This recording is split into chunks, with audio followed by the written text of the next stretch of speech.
यह कहानी एक ऐसे गरीब किसान की है जो संघर्ष और मेहनत के बल पर अपने जीवन की कठिनाइयों से लड़ता है। उसकी ईमानदारी और निष्ठा उसे न केवल समाज में सम्मान दिलाती है, बल्कि उसे एक नई दिशा भी देती है। एक छोटे से गांव में रामलाल नामक किसान अपने परिवार के साथ रहता था। उसकी जमीन बहुत छोटी थी और आय का कोई दूसरा साधन नहीं था। रामलाल के परिवार में उसकी पत्नी सीता, बेटा छोटू और बेटी गुड़िया थे। परिवार का गुजारा मुश्किल से हो रहा था। एक सुबह रामलाल अपने खेत में काम कर रहा था। सूरज की तेज धूप और बंजर जमीन देखकर उसका मन उदास हो गया।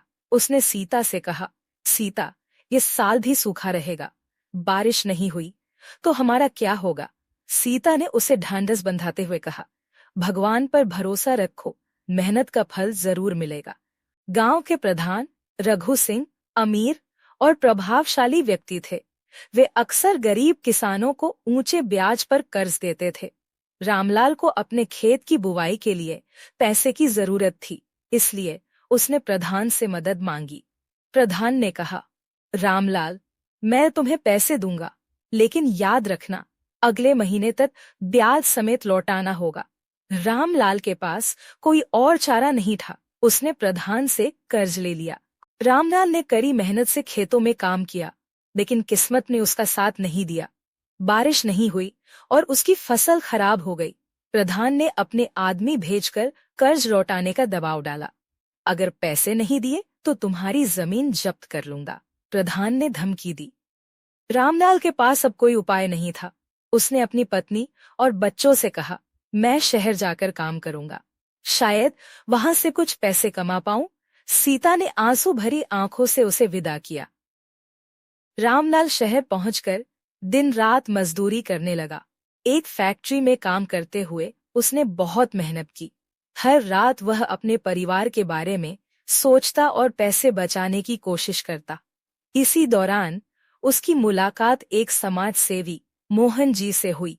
मोहन जी ने उसकी हालत देखकर कहा, तुम्हारे जैसे किसान इस देश की रीढ़ है।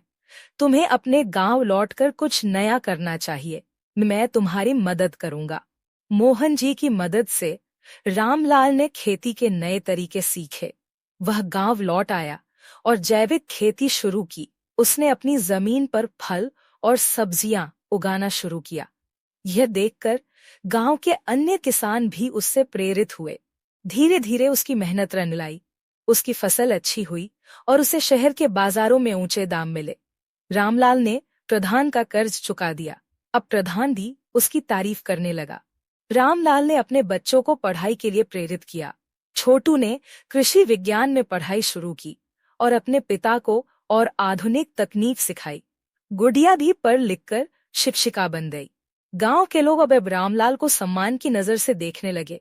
उसने साबित कर दिया कि मेहनत और ईमानदारी से कुछ भी हासिल किया जा सकता है।